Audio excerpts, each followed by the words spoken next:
Okay, as promised, we'll take a little closer look into some of the features of the Dusty Strings D670. These are features that are, many of them, common to some of the modern, larger dulcimers that you might find. The Dusty Strings D670 is over 4 octaves in range, and it features damper pedals, which I will now show you. Actually, a damper pedal, it features dampers. The dampers are these bars here that bring felt. You can see this felt under here on both sides. It brings felt onto the strings.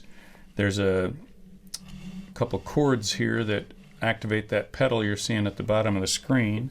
I step on the pedal, which is, I've offset it so you can see my foot here.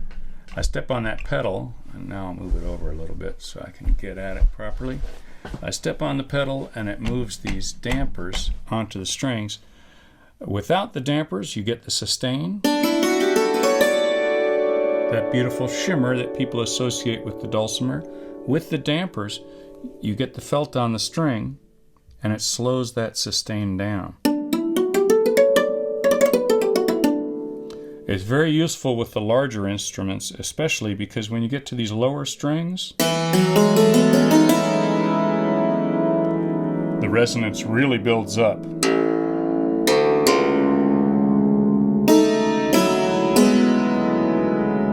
It can get to be a little cacophonous, but when you have the dampers down,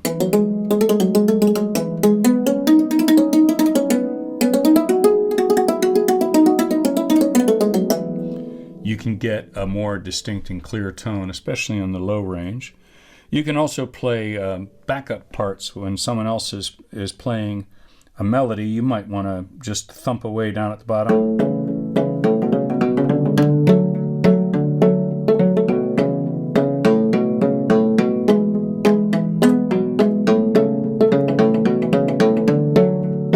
Which, if you didn't have the dampers, might get pretty muddy.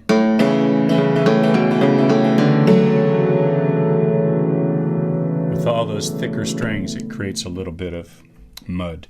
So that's why I like to have dampers on a bigger dulcimer. Okay, we've got the dampers. What else is going on with this big dulcimer? We have the same 2 bridges, the treble bridge and the bass bridge, but we also have a 3rd bridge over here that takes these super fat strings, that's the lowest note, a low A on the instrument, and takes them from this side, they cross this bridge pretty close over here, all the way to cross this other bridge that's hiding underneath the dampers here. So the playing length of this string from here to here gets you a low A, and it enables you to play either over here or over here. How does it do that? Well, it slips underneath this treble bridge and it slips underneath this bass bridge without touching. And then you can play on either end. Same thing over here. Very useful. That's one feature. There are 9 courses. The lowest ones are single strung, 1, 2, 3, 4, 5 single strung, and then 4 double strung courses, the way they have this super bass bridge set up.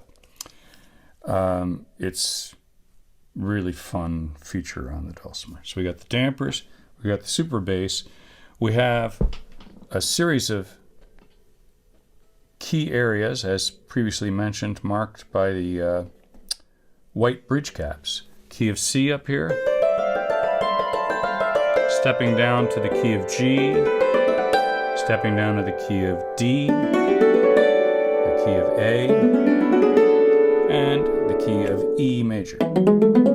So for people that have studied music theory, that's starting off the sharp keys for the circle of fifths: C, G, D, A, E. No sharps or flats, 1 sharp, 2 sharps, 3 sharps, 4 sharps. The same pattern happens on the bass bridge. The key of F, 1 flat, then the key of C, the key of G, the key of D, and the key of A on the bass bridge. So it's very useful for those particular keys. It's mostly what we call a sharp key instrument.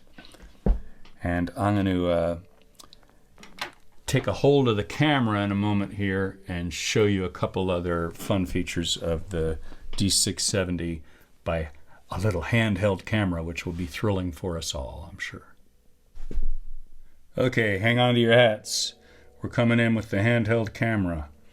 Here's the super bass bridge, and then we look over at the other side and we can take a peek at how the bass bridge crosses this other bridge under there. You can see the bridge has a pretty good scallop in there to accommodate these different strings that are having to slip through there. The other feature I was going to show you is up at the top of the dulcimer. There are a couple little more bridges tucked back in here, and these strings cross just to this far. They're very short. I'll get back a little further so you can see it. There's a bar going through this bridge that's stopping these strings quite in a short range. So what I have here is a C, C sharp, D, D sharp or E flat, E. So it gives me a nice little chromaticism at the top that I wouldn't have otherwise. And then there's an offset bridge over here that gives me, let's see, what am I looking for? D, E flat, E. So it's a pitch I wouldn't have otherwise on my dulcimer. So it helps make the dulcimer chromatic for quite a good range, from this B up to this E. It's a doozy. All right, enough of the handheld camera. We're getting dizzy. All right, the large dulcimer is set up in a series of diatonic scales, as I mentioned. But if you've ever looked at a piano, you know that there are actually 12 tones per octave in Western music, especially fixed pitch instruments like the dulcimer and the piano. Since our dulcimer is designed to play the 7 notes of a given diatonic scale in order, we have to work a little bit to get those, what we might call the black notes, or the extra little half steps, the chromatic notes. And how do we get them? Well, I'll attempt to show you. Here's a G, A, B, C natural, D, E, F sharp, G. To get the note in between this G and this A, which are right next to each other conveniently, I have to go about 5 or 6 inches down to the key of A to find the 7th note of my A scale, which is G sharp. G, G sharp, A. To get my B flat, I jump clear up to my F scale. B, C, C sharp's down here, the 7th note of my D scale. D, and then the E flat I showed you before is this little extra one way up here when I showed you with the close-up camera. E, the F is up here in the F scale, F sharp, G. So the diatonic scales all right next to each other. But I have to really hunt and peck a little bit to get my chromatic scale. Oh, I better do that again. See what I mean?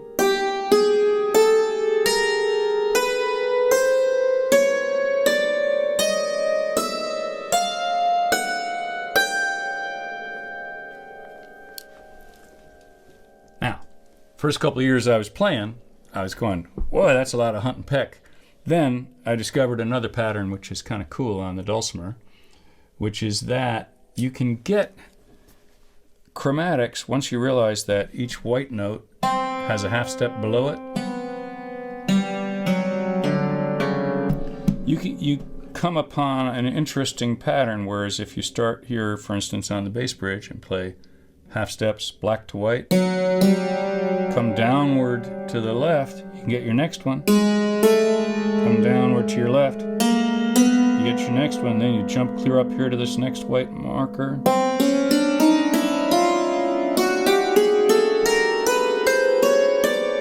So from here up to here, whoops, up to here, you don't have to think a whole lot.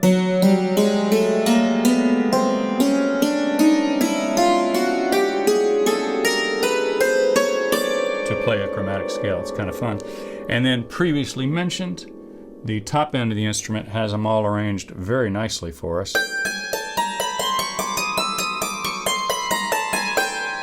So you have to learn a few different patterns over the course of the Dulcimer to navigate your chromatic scales. You have to kind of memorize a couple different spots. We don't really play a lot of so-called pure chromatic music on the Dulcimer, but we need the extra notes to play the accidentals in given keys, so you need to learn where they are. And that's the basic setup of a large Dulcimer like this.